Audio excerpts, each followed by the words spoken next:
about some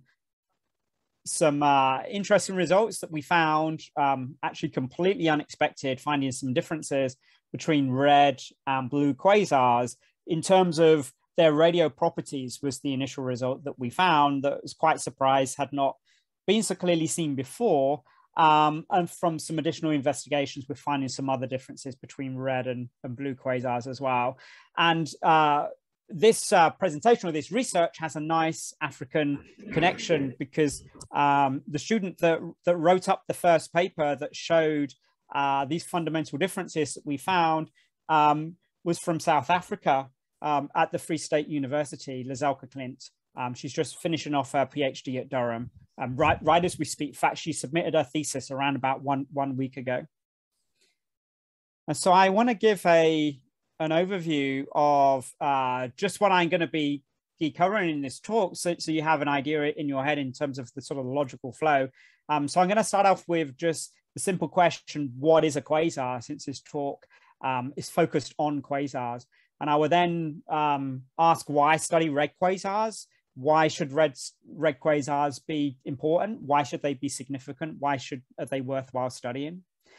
And then I'll bring up our approach in terms of studying red and normal quasars and looking for differences. And this absolutely unexpected discovery that was absolutely joyful. We didn't expect to see a significant difference when we are looking at between red and blue quasars in terms of the experiments we were doing. But this difference, as you will see, turned out to be really quite strong and really significant. And that was, real pleasure about unexpected discoveries. It was wonderful. And the initial discovery was made by an undergraduate student at Durham a few years back now. She was working with me, with myself and Lazelka, the PhD student that wrote this up. And we'd investigated all kinds of different tests, looking at red and blue quasars. And then the last thing I suggested to do is, so why don't you just look at the radio? We might as well see what the radio shows, because we've looked all other wave bands. And then she found this very sort of strong result, which we subsequently followed up in more detail. And then I'm going to talk about searching for other significant differences beyond the basic radio differences that we initially found.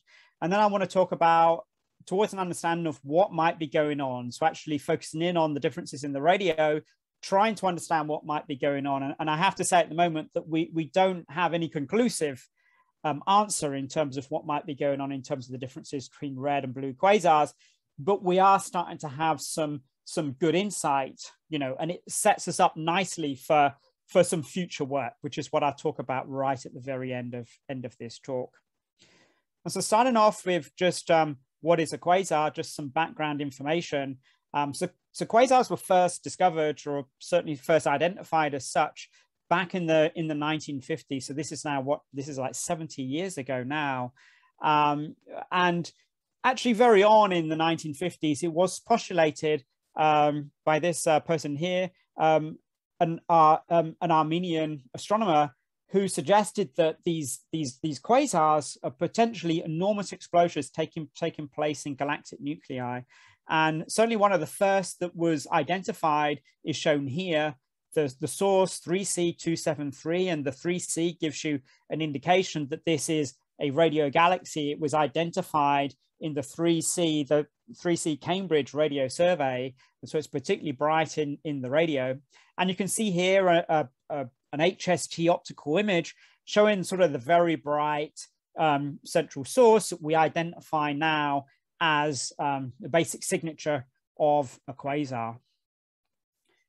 And then a lot of the significant developments were then made through into the 1960s, when spectroscopy started to be taken of these first quasi-stellar objects, these first quasars.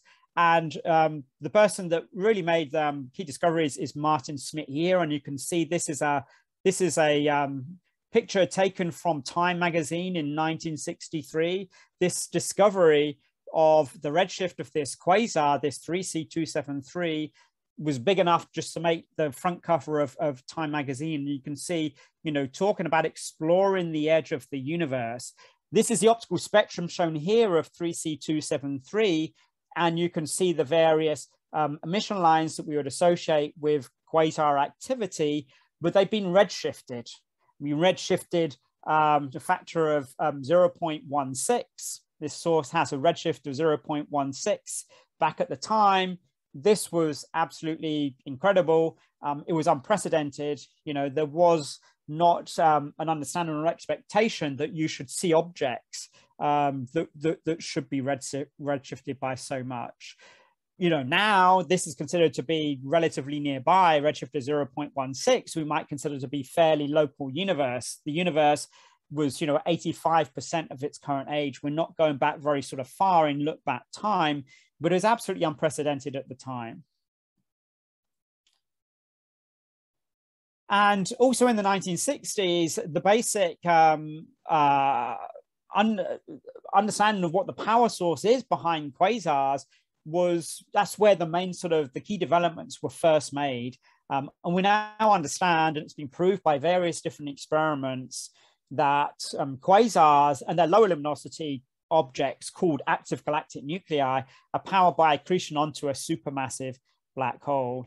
And these discoveries were particularly, certainly initially made by Edwin Salpeter. I'm just going to go backwards and forwards just to try to re-show the movie again, and Donald Lindenbaugh. And this is just a very basic cartoon animation that we actually see of accretion onto a supermassive black hole. You can see sort of hot spots in the accretion disk due to viscosity as the matter is being pulled in towards the supermassive black hole. You know, and as we're well aware, you can release an enormous amount of energy from accretion onto a supermassive black hole. You know, given this classic equation here, the bolometric luminosity that can be liberated, the energy that can be liberated by mass accretion onto a black hole, you have some eta, some efficiency thing here, times the mass accretion rate times, you know, c squared. This is the E equals mc squared. And where typically the efficiency, this is efficiency converting from mass to radiation, is typically around about 10% or so, but it can be higher. It can be 20%, even up to around about 40%, depending on the spin of the black hole. And if you compare that to another incredibly efficient process, nuclear fusion, one of the most efficient processes that we know, that is 0.7%. As opposed to 10% here. So for a relatively modest amount of accretion onto a supermassive black hole, you can produce a large amount of radiation. And that explains the basic power source behind quasars and why we can see quasars out to very distant, right out to the distant universe. And now moving on from, you know, back in the 1960s, when the redshift of 0.16 was thought to be the edge of the observable universe and you know, a high redshift source, we now identify quasars right out to the edge of the observable universe, out to a redshift beyond 7. And this is the current record holder shown here, the redshift of 7.5. And so this quasar was seen when the universe was just 5% of its current age. So right, you know, you're actually getting just a few 100 million years, around about 700 million years after, you know, the Big Bang. And so this is very early in the age of the universe. And the black hole in this particular quasar here, and in fact, the black hole in sort of typical quasars, is of order around about 1 billion times the mass of the sun, or more than about 10 to the 39 kilograms. That is a colossal mass. That is already the mass of, you know, a sort of a dwarf type galaxy, but this is constrained within a supermassive black hole with a small event horizon, maybe something around about the size of our solar system in terms of size. And that black hole could be grown within just 700 mega years of the Big Bang, which is quite remarkable. And a lot of research is going into actually trying to understand how these black holes can grow so rapidly in such a short amount of time, just as structures in galaxies are first forming.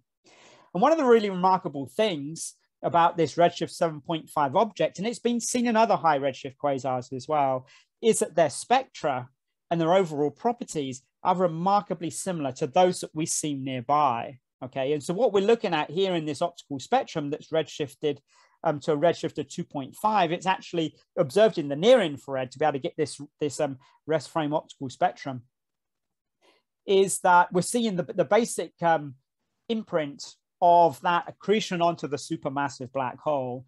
And the fact that the spectra is basically very similar to what we see locally. And this, what we can see here with this red line, this is just the average as for quasars seen from the Sloan Digital Sky Survey. And you can see there's almost no differences between this redshift 7.5 and just typical quasars in the Sloan Digital Sky Survey. That implies that the basic accretion process has essentially remained the same right out to from 5% of the universe, age of the universe, right to today, which is really quite remarkable. That quasars grew and were essentially, you know, to first order the same as what we're actually seeing for quasars in the more local universe today.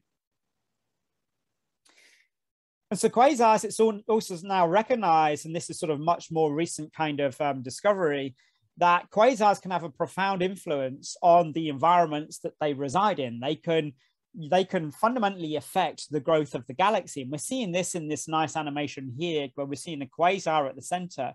And then we're seeing energy injected from the quasar, from that mass accretion process. A lot of energy is injected. Winds and outflows are also known to be driven off of the accretion disk around the quasar. And that energy, as it goes through into the host galaxy, can actually have significant impact on the growth of the galaxy and potentially shut down the star formation, either by heating up the gas in the galaxy that would otherwise be used for forming stars, or just even driving the gas out from the galaxy and just removing the cold gas available in the galaxy for shutting down star formation. And that's what's kind of trying to be shown in that little movie there, where you saw this sort of shock wave, this outflow propagating into the galaxy. So we know that quasars and their low luminosity sources, the active galactic nuclei, are, you know, profoundly connected to the growth of galaxies. And so why study red quasars? It's the focus of this particular talk. So the majority of quasars are blue, and that's because we're seeing that the radiation from the mass accretion onto the supermassive black hole, and this is hot gas. Due to the viscosity, it gets very hot, you know, several hundred thousand Kelvin or so, a million Kelvin. And the majority of them are sort of emit predominantly in the blue end of the spectrum due to black body emission, but a significant fraction of order around about 10%, but it does depend on exactly what you mean by a red quasar, are red, okay? And to first order, you know, the difference is that they just simply appear red. If you look at them in terms of optical images, is what we see in here, a normal blue quasar, and this is just a normal red quasar. And this is just taking the optical images from the Sloan Digital Sky Survey for two of the quasars that we've investigated in our study. So what is the origin of that color? And they broadly fall into two camps. It could be on the one side, it could be opacity. So the reason for the red color could be because that blue emission has just simply been removed or suppressed due to some opacity, due to some obscuration by dust along the line of sight. The other possibility is that it's actually excess emission, which can actually enhance the red end. So the blue end isn't affected, but the red end is affected. That could be due to dilution from the host galaxy. Host galaxies are typically very, very red in color because they're dominated by red stars. And that redness from the host galaxy could make the overall quasar itself look red, even if the blue end is just like a regular quasar. You can also get red colors due to synchrotron emission. So that is just synchrotron emission that is, you know, is so bright that you can see a significant signature, this power law signature that you would see from synchrotron emission in the optical waveband. And just to kind of sort of illustrate this here, in this composite produced by Lazelka Clint, we're looking at just a composite of quasar spectra from Sloan. We got in the blue, we just got the normal blue quasars, and then in red, we got the composite of the red quasars, and she's normalized it to 2,800 angstroms, round about where the magnesium 2 line is here, just to kind of like illustrate, you know, the point. You can get some excess red emission, or you can get some suppressed emission at the blue end. Okay, in this particular source here, the normalization, it could be sort of a little bit kind of misleading. It can look as though both things are going on at the same time, but this is just a factor of the normalization in terms of what Lazelka has actually applied here.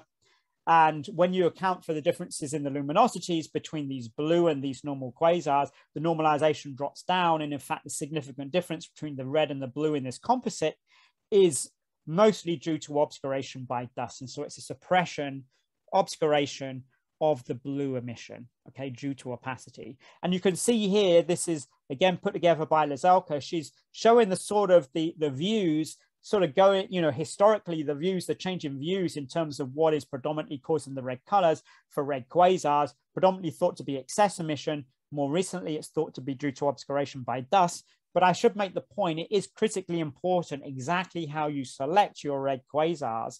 And depending on the various selection criteria, you know, not all of them are obscured by dust, and we can find other ones with host galaxy, excess host galaxy emission. We can find other ones with synchrotron emission as well. And in fact, in our studies, we have actually been able to identify sources where the red colors are due to host galaxy and when the red colors are due to synchrotron emission. But what we find is in the majority of red quasars, it's due to obscuration by dust.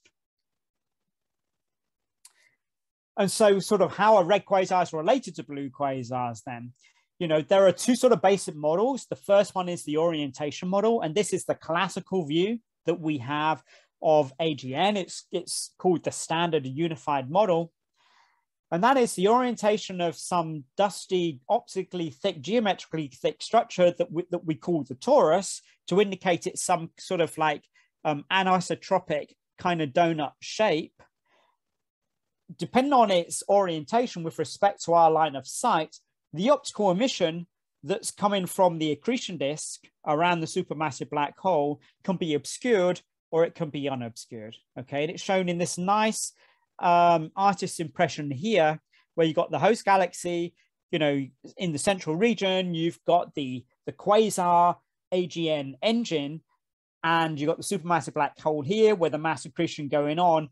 And sort of further radii away from the supermassive black hole beyond the accretion disk is where we expect to find, and there is good evidence that it does exist, particularly in more nearby sources, this what's called the dusty torus. And so this optically thick, geometrically thick structure, which in some sense is like the outer regions of the accretion disk. You know, we believe it's in the same basic plane as the accretion disk and the supermassive black hole, but to some extent, it's just sort of the cooler regions of the accretion disk, where you can get molecular gas forming, you can get dust forming, and that is a significant form of opacity. And so depending on where we're actually looking, if you're looking down in towards that central region, then you can see all of that optical emission due to the accretion disk. If you're looking at it more of an edge-on view, so your line of sight is obscured by this torus, then you will see, you know, some of that emission will be suppressed depending on like how much opacity is in the way. It might be only slightly oppressed, which is what could happen in red quasars, where you're just skimming the top of the torus, or it might be much more heavily obscured, such as we find in for some other sources, much more obscured AGN, where you're looking right through the middle of the torus. And so a key thing from this is that if orientation explains the relationship between red quasars and blue quasars, then red quasars are fundamentally the same as blue quasars once you account for the different selection effects due to this obscuration. Because the reason they're red is just because the orientation of the dusty torus, there's nothing else that's going on. And it's a sort of a standard thing it's the central part of the standard unified model for AGN, that AGN are essentially to first order, they are essentially have the same components, and it is just the orientation of this dusty torus that dictates what you actually see. So if it's orientation, we shouldn't expect any fundamental differences between red quasars and blue quasars.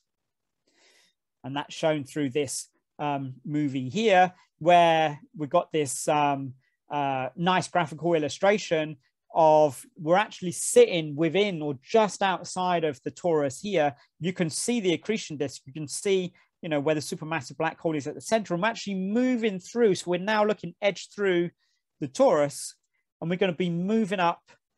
Okay, we're going to be moving up, and we're going to see a much more face-on view than of the supermassive black hole and the accretion disk.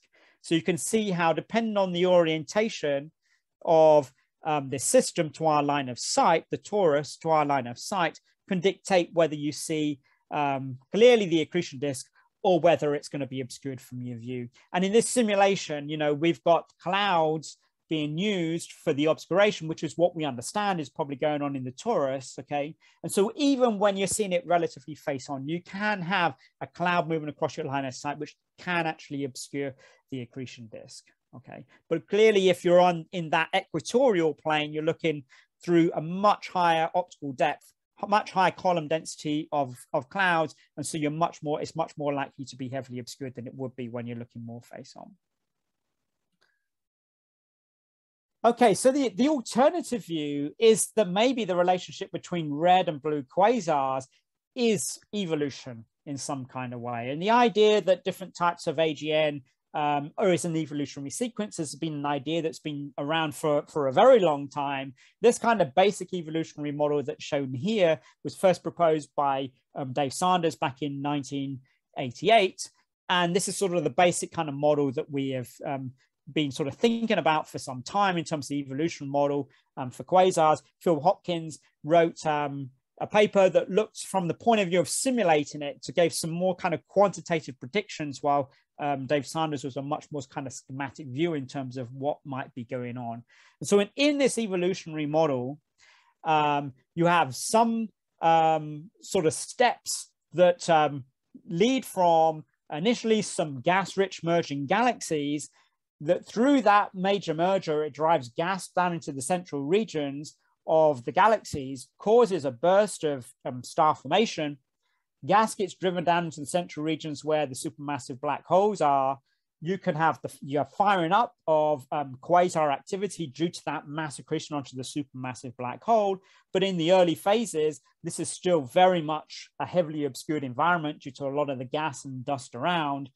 But as that supermassive black hole is secreting the material, the energy from that supermassive black hole, the radiation, winds and outflows, drives away the gas and the dust that's initially obscuring it, and until you see predominantly an unobscured view of that central source. And then eventually the gas and the dust is driven out of the galaxy, star formation is shut down, and you have an old early type galaxy, okay?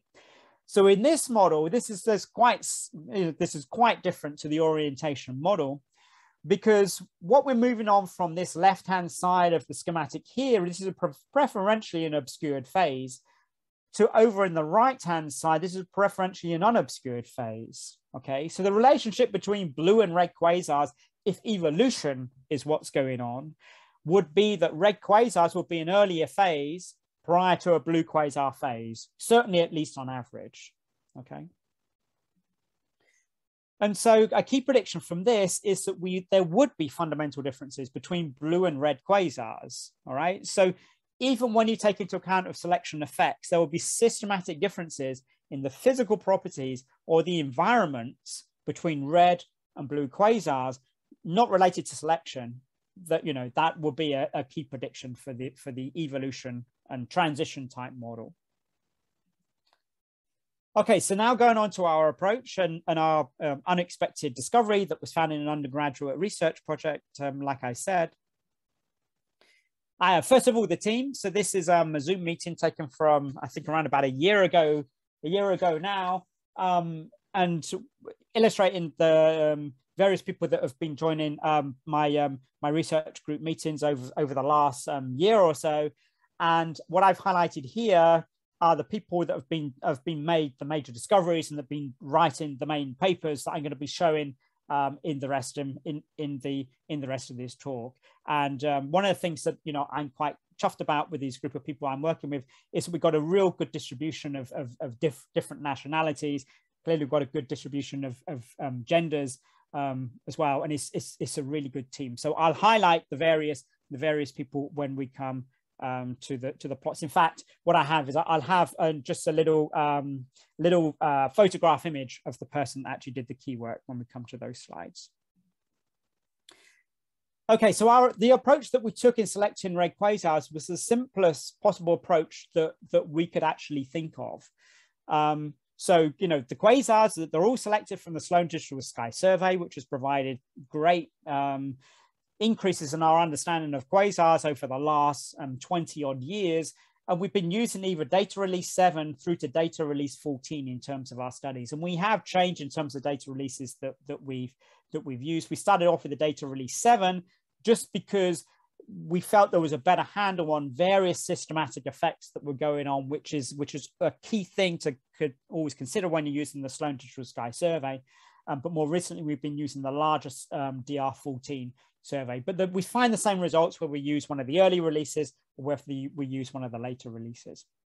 And so we just use the observed G-I color to select red, normal, and blue quasars. And just to illustrate that here, what I'm showing is this is a composite from X-Shooter, which is an instrument on the Very Large Telescope that observes from the UV through to the near infrared in one go. And we observe with X-Shooter redshift 1.5 quasars. And this is a composite of the blue quasars that you can see here in the cyan, shown here as C quasars, what we call the control sample.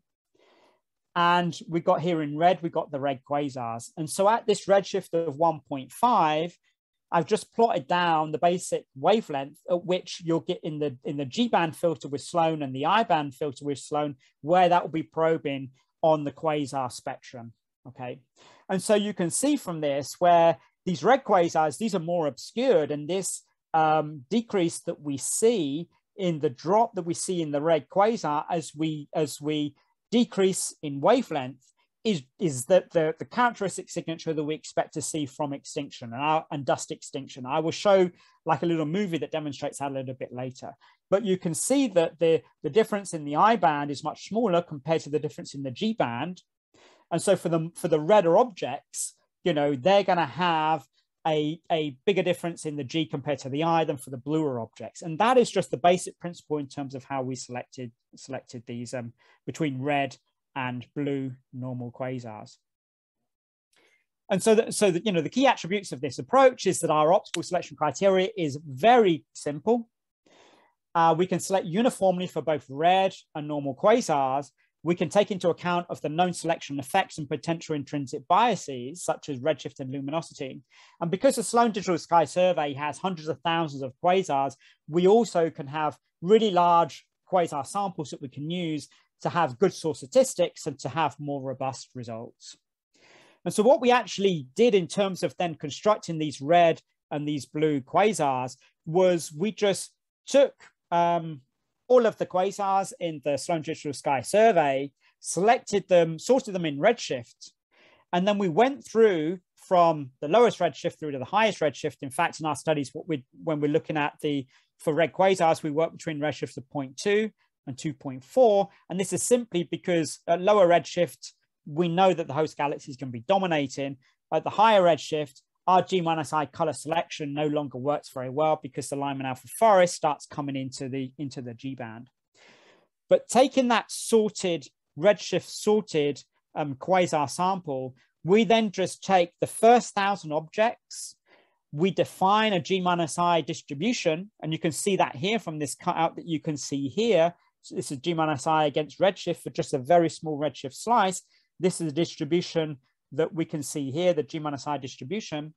So for each 1,000 objects, we construct that distribution. We define as blue quasars the bottom 10% of the distribution. We define control quasars as the middle 10%. This was in our first works. We define control as the middle 10%. In all future works, when we realize that blue quasars, the bluest quasars, and the middle 10% quasars, where there's no significant differences. Since then, we've also always defined a middle 50% control, so a broader control than is shown here, to improve our understanding of the control sources so we can improve the significance of our results. And then, of course, you know, in terms of then the reddest objects, they're defined as the top 10%, okay? So it's the simplest approach that we could take. It takes into account of redshift, because we're doing it in these very small redshift bins, every 1,000 sources sorted in redshift. And it allows our samples to be selected in a very uniform way. And of course, in this example here, we end up with the same numbers of sources, 4,900 blue, 4,900 control, 4,900 red quasars from this selection approach. Then what we also did as well was just to be cautious that there are not luminosity and redshift effects. We then took our blue quasar sample, the control quasar sample, and the red quasar sample, and then we matched them in 6 micron luminosity and redshift, so we don't have any luminosity and redshift biases in the sample. We use 6 micron because these red quasars are predominantly red due to the obscuration of dust, and so we don't want to rely just on the optical data, which is going to be impacted by the dust. In the infrared, the optical depth in the infrared wave band is minimal, particularly for the column densities of dust that we're talking about here for the quasars. And so the mid-infrared should give a clear indication of the luminosity of the AGN. The mid-infrared emission is actually produced by, it's the accretion disk emission, heats up this dusty torus and is re-emitted thermally. And you can see that in the mid-infrared. And so the 6 micron luminosity should be capturing that luminosity of the dusty torus in these quasars, which is directly related to the accretion disk luminosity. Okay, so now taking these sort of carefully selected samples, matched in 6 micron luminosity and redshift, we'll now go into this actual discovery that we made, that, as I said, was made now several years ago by an undergraduate student working with Lazelka Clint and myself. That was written up in Clint et al. 2019. And this is Lazelka here. Lazelka is a South African student that joined us in Durham and has just finished her PhD in the last couple of weeks. So in terms of what we did, we looked at the radio properties of these red, blue, and normal quasars, and we used the VLA first survey, which has the advantage, it covers a very large area, 9,000 square degrees, so it covers effectively all of the Sloan Digital Sky survey. It's relatively deep, but compared to the deeper surveys that we have available over the sky, it's actually, pretty shallow, 1 millijansky. And the resolution is sort of okay at 5 arc seconds, but you can have much higher resolution data now, particularly with some pointed observations. The advantage it has is that it covers all of the Sloan Digital Sky Survey region, and so we can have these results. We're using the VLA first over all of the Sloan quasars.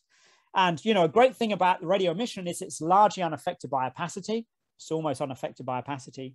And therefore, the comparison of the radio emission between the red and blue quasars should provide a discrimination between orientation and evolutionary models. If you remember, in the orientation model, we don't expect there to be fundamental differences. In the evolution model, we would expect there to be fundamental differences. And so now going through in terms of, we did the simplest thing, first of all, what you can do. We just looked at what the radio detection rates were in first for blue, control, and red quasars, and we just calculated them for light bins and redshift. So you can see here, this is the first radio detection fraction as a function of redshift, and we got 4 redshift bins. This is for the blue quasars, and you can see it's 5 to 10% radio detection fraction. For the control quasars, the middle 10%, it's 5 to 10%. And then for the red quasars, you can see that it goes, right up. It's around about a factor of 3 higher, pretty much across all redshifts. Okay, this lower redshift end, we understand we're going to get some host galaxy contributions coming in as well. And so, most of the results in terms of what we're talking about, in terms of particularly the model, is much more applicable to the higher redshift end rather than this lower redshift end. But you can see this clear enhancement, the simplest thing we can possibly do. What is the radio detection fraction for red control and the blue quasars? All right. And now this is now showing it now for the match sample, matching 6 micron luminosity and redshift. And that's the shaded regions that we can see here. And you see that the result still holds. And so if the orientation model was correct and blue quasars, we would expect them to have the same radio fraction as the red quasars, okay? But this is clearly not what we see. So this basic result rules out the orientation model. And in fact, if orientation was the factor, okay, was the relationship between the blue and red quasars, so red quasars are just more edge-on sources compared to the face-on blue quasars, we would probably expect to see an enhancement in the radio detection fraction of the blue quasars, because we'd be looking down that powerful radio jet, and we expect to get Doppler boosting, so they'll be brighter in the radio band. So we'd actually expect to see the opposite behavior if it was orientation. Okay, so this basic result rules out the orientation model. It certainly at least rules out the simplest orientation model we can think of. What is the origin of the radio emission? So I'm going to explore that, a few slides sort of further down the line. Four kind of basic kind of mechanisms. It could be due to star formation in the host galaxy. It could be due to a coronal emission. So this is related to the actual accretion disk itself. It could be due to jets, which is what we often think about when we talk about particularly radio galaxies. We think about radio jets. It could be due to shocks. And so that is where you get large amounts of energy, pumped into some gaseous region like the interstellar medium. And then the particles are accelerated. And from that acceleration, you end up getting synchrotron emission. Okay. So in all of these kind of mechanisms, the basic radio emission process is either due to free or it's synchrotron radiation. And we'll take a look at these different kind of scenarios a little bit later on. So we've also, since finding these radio differences, we've also searched for other significant differences between red and blue quasars. And I'll just briefly cover our results from those.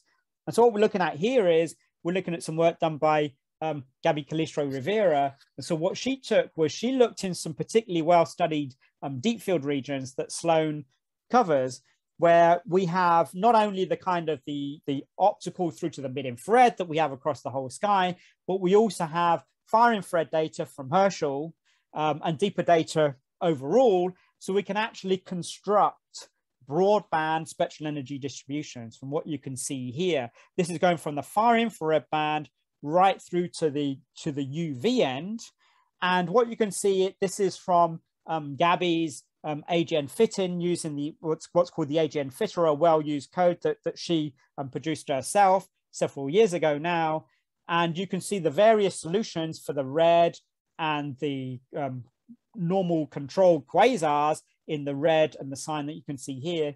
And then what I want to draw your attention to are the solid lines. This is the composite. So this is the average, taken all of those control or all of those red quasars. Okay. And if you look at this average, you can see that they are remarkably similar right across the full wave band until you get to the UV optical end, where you start seeing these significant deviations. All right. Now, these deviations, clearly, this is due to selection. We're selecting the red ones to be more red. Okay. But this basic signature that we're seeing here is exactly what we would expect to see due to dust obscuration. Okay. And in fact, Gabby estimated the amount of dust from her SED fitting models. So we don't actually see any significant difference really at the far infrared waveband, where we expect there might, in addition to the AGN, there being some contribution from the star formation. And in fact, we've since obtained some ALMA observations that can probe the star formation a little bit more sensitively. And we don't seem to find any significant differences in the star formation between blue quasars and the red quasars. The only real significant difference over this waveband is in the optical UV end. So now this is showing some work done by Vicky Fawcett at Durham. And so this is, we obtained some VLTX shooter spectroscopy covering a very broad waveband from the UV through into the near infrared, obtained that data for quasars at a redshift of 1.5. And you can, what you're looking at here is, you're looking at, Vicky produced a composite of the normal blue quasars, which is what you can see in the cyan. And then you can see the various red quasars spectra that we have here. And then what she's doing is she's showing you the impact of different amount of obscuration shown by here in AV, the amount of extinction in the V band. And you can see that it works remarkably well, us understanding the properties of the red quasars due to extinction from around about 0.2 to 0.8 magnitudes of extinction in the optical band. These are really small levels of extinction. It's a little bit like having like a, just a piece of tissue paper in terms of the amount of optical emission that's actually being lost, but it's significant enough to be causing those red colors. And so certainly for the vast majority of these red quasars, the difference between the red and the blue is due to obscuration by dust. And the amount of dust the amount of obscuration is modest at around about 0.5 AV, 0.5 mags in the B band. We've also taken a look at taking these data and then just modeling these data to try and get some of the accretion disk parameters from what we can using these spectra, but also looking in the X-rays as well. And on the basis of our investigations, we don't see any real significant differences in the accretion disk properties. We don't see a significant difference in the mass accretion rate onto supermassive black hole, not clear significant differences in the masses of the black holes, and not clear significant differences in the Eddington ratios for how rapidly the black holes are growing. And it's shown here this is just showing a fit from Vicky's work of fitting one of the red quasars just with a standard accretion disk model. We can explain the difference between control quasars and normal quasars by just reddening that standard accretion disk model. Now, we are starting to find some interesting and significant differences when we look in the X-rays, where we do find that the red quasars appear to have harder X-ray spectral slopes, and that harder X-ray spectral slope does not appear to be due to obscuration, which is the classical reason why you think you'd have a harder X-ray spectral slope. That model doesn't work for the X-ray data that we've looked at, but it's possibly due to some ionized outflows. But that's some ongoing research, which we're still working on, but it does look as though there's maybe some small differences that we see in the X-rays. Okay, so now focusing in on what we think might be going on, I'm looking a little bit more at the radio differences, because so far all I've shown you is the simple first radio detection rate. So let's actually look about what more is going on, because we have more results other than just simply the radio detection rate in first. Okay, so I'm going to go through Lasalka's work first in doing this. We've seen this plot already. This is just the first radio detection fraction. But what Lasalka did as well, and what we did was we actually looked at the morphologies of these objects. And so we went through, we visually classified the morphologies for all of the radio sources. Very enjoyable piece of work, looking at, a few thousand radio images overall. There was a team of us that actually did it, so we could take into account of the fact that different people might conclude different things when looking at the radio morphologies. And we split them into these 5 camps here. We have first what's shown here. These are the faint sources. So these were sources where we believed below 3 millijanskis, we can't make an assessment of what the morphology is of the source. We then had the second classification, which is compact. And so that's where it just appears to be a compact source. We don't see any emission, any clear extended emission. We then have the extended category, and that's where you see a clear bright point source, and you see evidence for some extended emission, as you can see in this little thumbnail here. Then we have what are called FR2-like sources. So these are sources that appear to have morphologies with what we associate with FR2 radio galaxies. And so this is when the core can be comparatively faint, but you see this large extended structure with some hot spots at the end, a classical kind of FR2 type galaxy. And then we had a 5th category we call compact FR2. And so the same basic features as the FR2, but it's less than 10 arc seconds 20 arc seconds in terms of the actual size of that emission across that emission region. So you can't necessarily see the same amount of structure. And so what you're looking at here is Lasalka has then taken these different morphological classifications, and she's plotted on the percentage of the overall red, blue, and the control samples of sources that have those particular classifications. And so then just simply, you can see from looking at this plot here, any of the more extended sources, many of the more interesting looking sources than be extended or FR2-like, there are no significant differences between the red of the control and the blue. And Lasalka's plotted on the 6 micron redshift matched as well as the overall samples, and you can see they're all consistent with each other. Where the differences are coming in is in the compact and the faint end. So that excess that we're seeing in the red quasars in that first radio detection fraction is coming from compact and very faint sources. What we also did was we also looked at what is the radio power of these things. So we looked at the relative ratio of the radio power compared to the 6 micron power. This is what classically people would call as a radio loudness indicator, like how radio loud is an object. And on the basis of this parameter here, which is not the classical radio loud parameter, people would usually not use 6 micron luminosity. They usually use the optical. We're not using the optical because we know the red quasars are obscured in the optical. That's why we're using the 6 micron. But on the basis of this R parameter, this is how radio loud they are. So objects on this side here are what you would call radio loud. Objects on this side here are what you would call radio quiet or radio intermediate. And so what Lazalka is showing in this work is she's showing the relative excess of both blue and red quasars with respect to control quasars. And so the relative excess for the blue is shown as a cyan region here. The relative excess for the red is shown as the red region. And again, this is for all of the sources are your points. And then the shaded region is for the 6 micron redshift match sample. And you can see that where the differences are coming in, they're coming in as we're moving towards this dashed line here.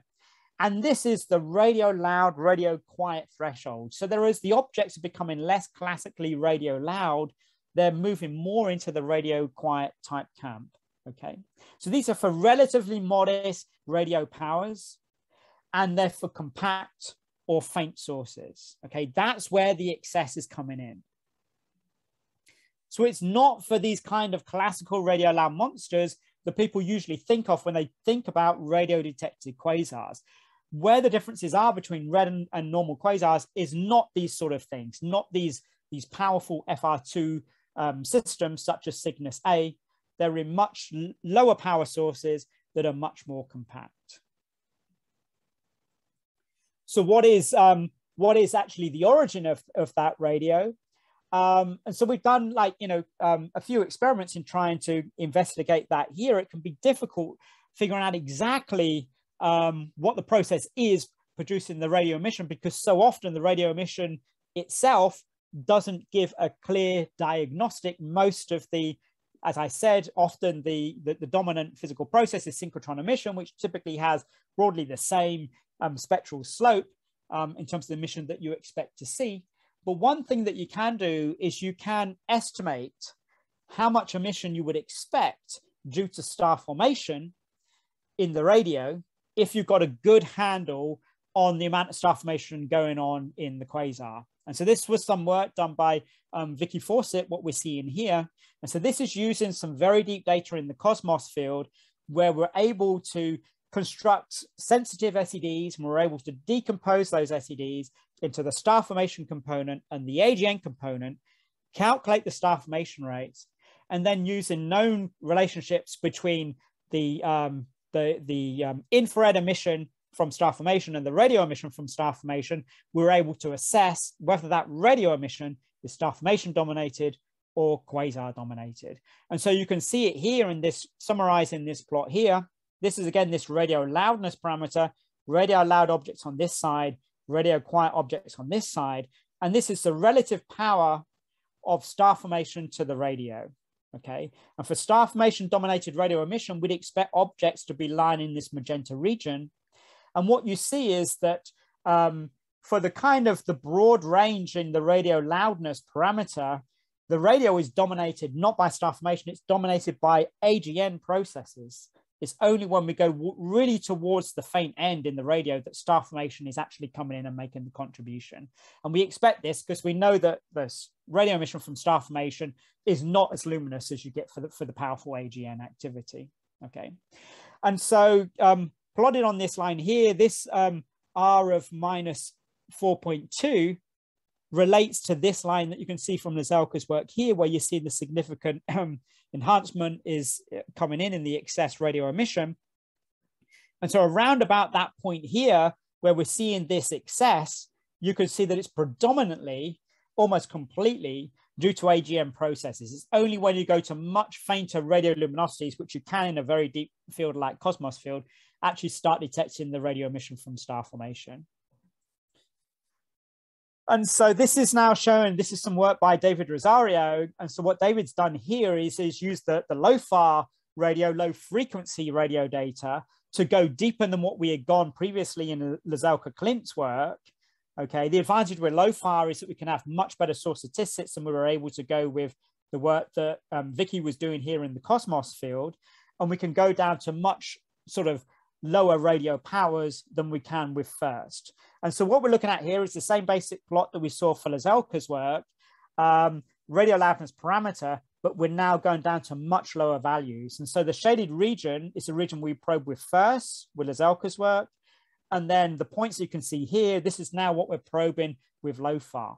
And there's not a direct one-to-one relationship with here.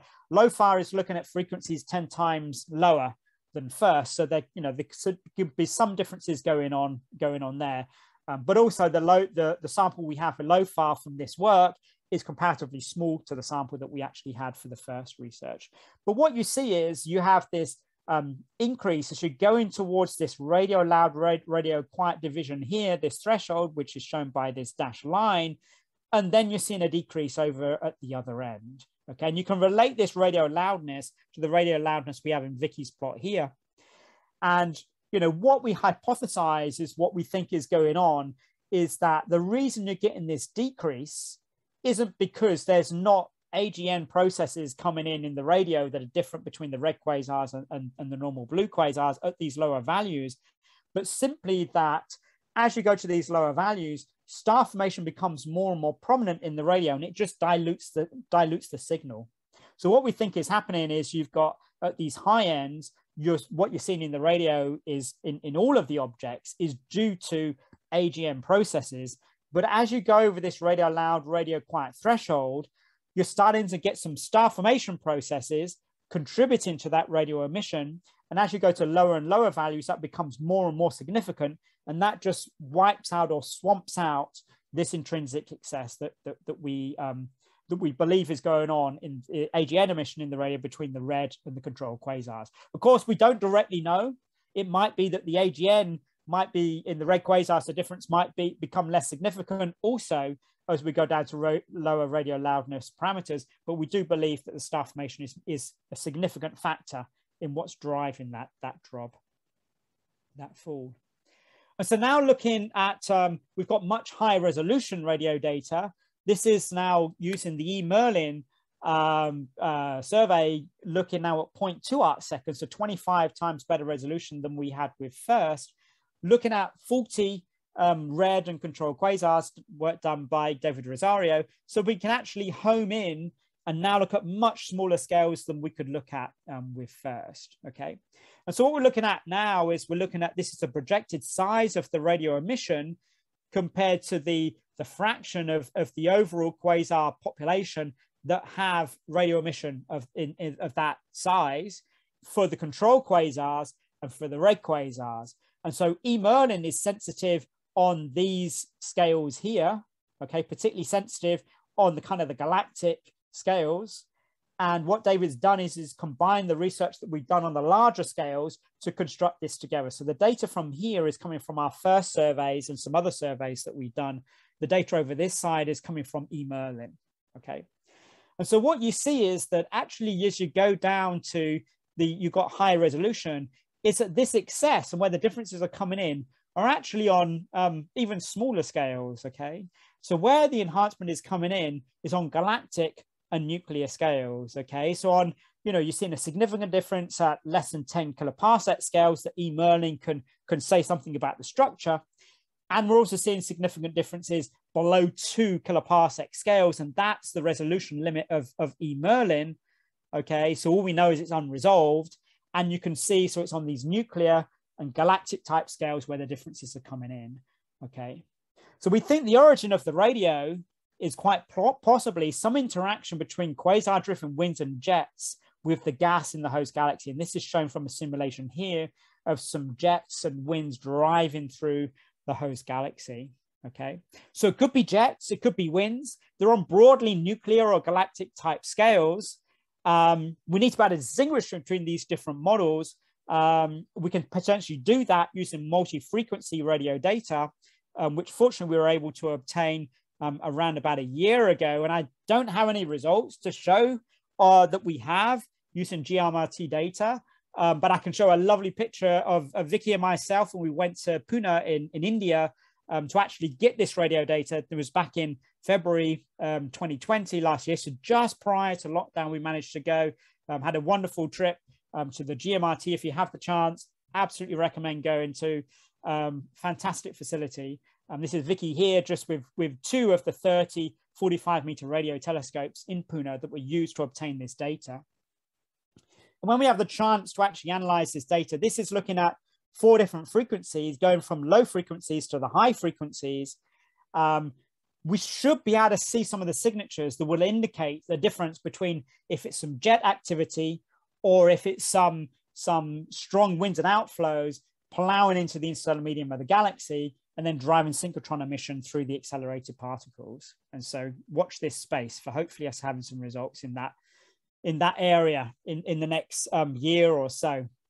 But qualitatively, what we find in agreement with is this evolutionary model, where red quasars are quite possibly a key transition phase where winds are driving away obscuring gas and dust. And I didn't have time to bring up some other work we're doing where we're looking at broad absorption line quasars as well, looking at their radio properties, and we're finding quite a remarkable similarity between red quasars and what are called low ionization broad absorption line quasars, which are so often typically red. So we're finding a connection between objects with strong outflows. Broad absorption line quasars have strong outflowing winds. So we are finding some indirect evidence that it could be due to dusty winds, and hence it might well be winds impacting on the host galaxy that are causing the radio emission. Okay, so I'm just going to wrap up just as some conclusions and future directions. I've just got 2 slides just to go through. So just to conclude, in terms of the red quasars compared to normal blue quasars, with the red colors are due to modest dust obscuration, typically around about 0.5 magnitudes of extinction in the V band. We find no significant accretion differences. Modulo, we do find some differences in the X-ray band, which might be quite interesting, saying there's something about the production of the X-ray emission that might be different in the red quasars. Well, we're seeing fundamental differences in the radio properties, even when we remove any redshift and luminosity biases. And these fundamental differences is an excess in compact and intermediate power quasar-driven radio emission over nuclear host galaxy scales in red quasars. It's not in these great big red monsters we think of when we think about, sort of radio loud quasars. It's not radio loud FR2 type quasars where we're seeing the differences. It's in much more modest systems, and it's on small and relatively small host galaxy nuclear scales. There appears to be potentially a connection between dust obscuration and quasar-driven winds. There's a link between broad absorption line quasars, and we do find some evidence also that winds are more prevalent in red quasars. So it might be, in terms of the potential model, it could be quasar jets or shocks due to winds from, large energy interactions with the gas in the host galaxy. But, I have to give, a caveat. This is just a potential model. We can constrain the size scales of the emission. We can constrain the power, right, in terms of the luminosity, but we don't yet have that clear, direct evidence that it is maybe jets or that it's maybe shocks. But our new GMRT data should help us to prove or disprove this model. And this is the last slide. I just want to say something about future directions, because in addition to trying to understand these differences between the radio properties between red and normal quasars and what the other differences are between red and normal quasars and what are driving those differences, we're now also starting to look at more obscured sources. So we're saying what happens if you go to even more obscured sources. That 0.5 AV that I said for the red quasars, this is a small amount. This is like a piece of tissue paper, like I said. There are much more heavily obscured quasars in the universe. So what happens if we look at even redder and even more obscured quasars? And we are actually starting to get the first results. And this is a new students working with Carolina Andony, and Carolina's work is she's been looking at very heavily obscured quasars and using the very deep data in the cosmos field, using SED fitting and decomposing these quasars into their various different components. And what we're finding very interestingly is that when we look at even more heavily obscured sources, so now we're not talking about 0.5 AV, we're talking about huge amounts of obscuration, Compton thick sources where the optical is completely extinguished. And we are seeing evidence that actually they also show some excess radio emission as well. So there's maybe some exciting developments along those lines. We also aim to actually investigate this more using the DESI survey, which was started back in April, May this year. We're working on the DESI survey, and this is something that Vicky Fawcett is a major component in her PhD thesis. And great advantage with DESI is it's going much deeper than we did with Sloan. It's gone down to 23rd magnitude analyses. It's also going, not only is it going fainter, it's going to much redder objects, much more dust obscured objects, down to around about 3 magnitudes of extinction is what we've measured already. And then on slightly longer time scales, we're using the foremost multi-object spectroscopic instrument to target X-ray and infrared AGN to look at even more obscure sources than DESI. Okay, I'll stop there. Apologies that I've run over a bit. Thank you very much for your time, and I can take any questions. All right, thank you very much, David. That was a really nice talk. Questions. There was one question from Paul. I don't know if he wants to read it or I should read it for him, and he'll follow up with more questions. I'll read it and then he can follow up for more clarity. He said, I think it was on the slide where you were talking about the orientation. And it says that so red versus blue quasars are based on optical image, i.e. nothing to do with redshift. So, sorry, Rick, could you repeat the question again, please? Red versus blue quasars are based on optical image. That is nothing to do with redshift. Yeah, that's So that they are selected on the basis of the optical photometry. Yeah, the G-I color. They're all spectroscopically confirmed to be quasars, so they all show the broad lines that we expect with quasars, but they're done on the basis of photometry G-I, and we select them in across a broad redshift range from 0.2 through to 2.4. So we are selecting them across a broad redshift range, but we're always selecting them in narrow redshift slices, just taking 1,000 sources each time. So we're doing a consistent selection between the blue, the controlled, and the red quasars. Yeah, does that answer the question? Or do you want to follow up? Does that answer your question? Well, we'll take the next question now. Paul gets to us. I see Hartmut has a question. Yes, yeah. Okay, your very nice talk. I enjoyed it. The one I have to ask though, when you took your red quasars, okay, they all come from the Sloan Digital Sky Survey, but to what extent are these really traditional AGN and maybe not just some very bright emission line objects? Because I think normally they just call everything a quasar as long as it is far away and has emission lines. So has that been checked that these are indeed traditional kind of AGN? Yeah, absolutely. These are traditional AGN that they have all been visually inspected to be confirmed that they're quasars. And I can just show. I don't have these composites produced by Lazelka-Klint here is certainly showing that certainly on average what they basically look like, the red and the blue, but these have been visually inspected, these quasars, so they are classical broadline systems. Oh, okay, yeah, there's no question about that. Then I have another question concerning the extinction, because what you are really looking at is what is in the rest frame of these objects quite far in the ultraviolet, and in the extinction law is not very well known even for our own galaxy at those and especially considering that we are in an environment where the molecules are being bombarded by X-rays and all sorts of things. To what extent could a slightly different extinction law affect some of these conclusions? That's a great question. So Vicky's used 4 or 5 different extinction laws when she's been fitting the X-shooter spectra, and she finds essentially certainly the same qualitative results between those different extinction laws.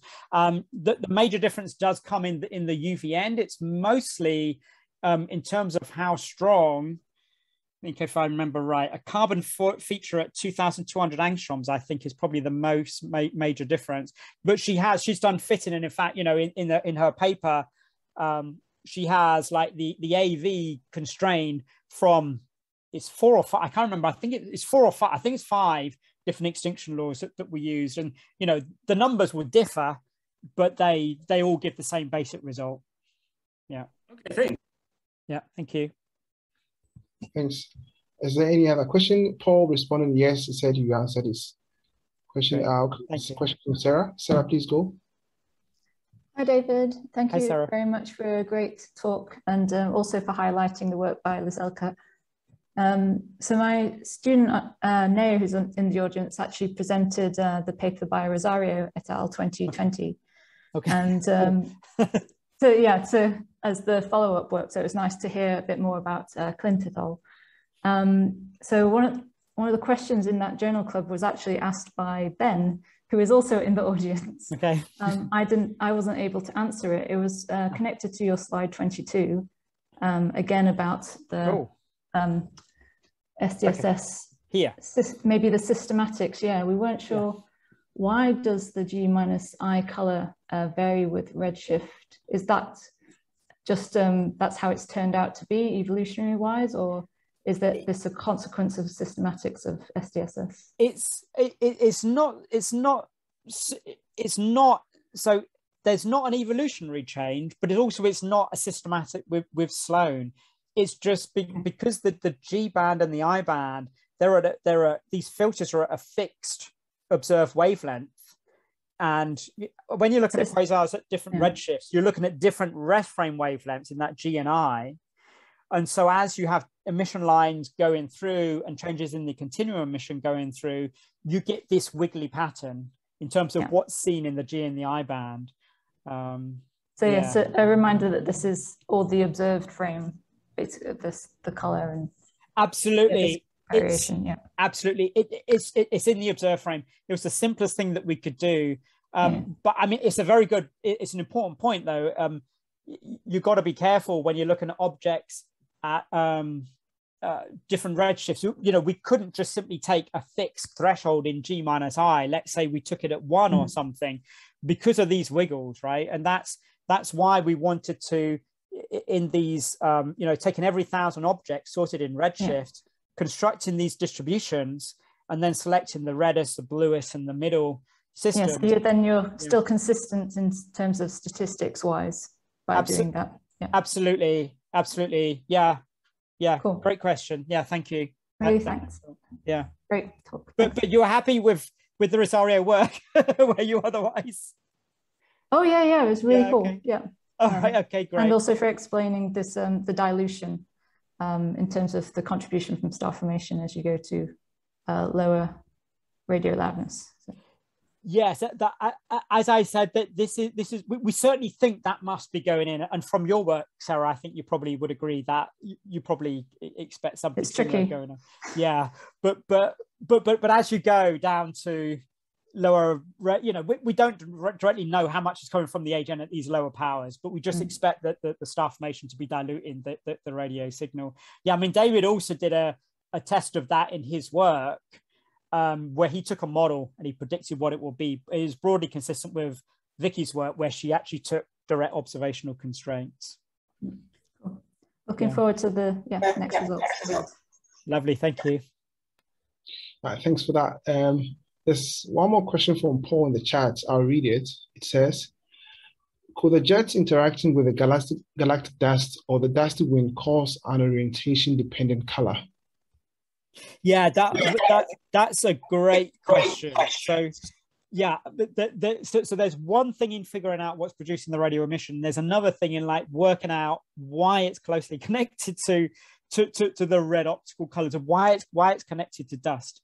I mean, that's sort of, you know, that's why we're sort of suggesting that it may be, I'm wondering what slide is the right one to sort of show that, is that we think that it may well be something related to winds, because first of all, because the broad absorption line quasars, the low ionization broad absorption line quasars, these have very powerful outflows and winds, and they are red. They are also red due to dust extinction as well. They're also red because you have these very strong absorption features. But when you take into account of them, they're red also due to dust extinction. And we see an enhanced radio emission in these low ionization broad absorption line quasars. And so we think there is a connection between dusty winds and the production of the radio emission. And so that's sort of the idea that we have in terms of what might be going on. But this is just speculation, right? We don't sort of directly know. It's going to be interesting to try to sort of come up with tests to actually be able to really sort of confirm whether that's actually the case. But it's a good question. Why would you in the optical have that presence of dust when the significant differences that we are seeing is in the radio wave band? Winds dusty winds is sort of the best idea that we actually have, right? Right. Thanks, David. I think because we're out of time, we wouldn't take any more questions, but I'm sure David will be happy to take more questions if you write him an email. Yeah. The slides will be made available as well as a video. Just one round of applause.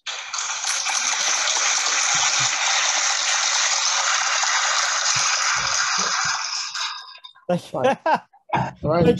Thank you so much. That went well. All right, with that, I would like to thank everyone for attending this talk. By way of announcement, we still like to hear what you have with respect to suggestions for speakers. There's a message from Shilpa in the chat. Please grab the link and suggest speakers while we still are on the call. Until we meet again, thank you very much. And yeah. And thank you everyone for attending. Thanks very much. Thanks, David. Thanks for your time and thanks to your team for sharing your work with us. You're welcome. Bye. Bye. Thank you. Bye-bye.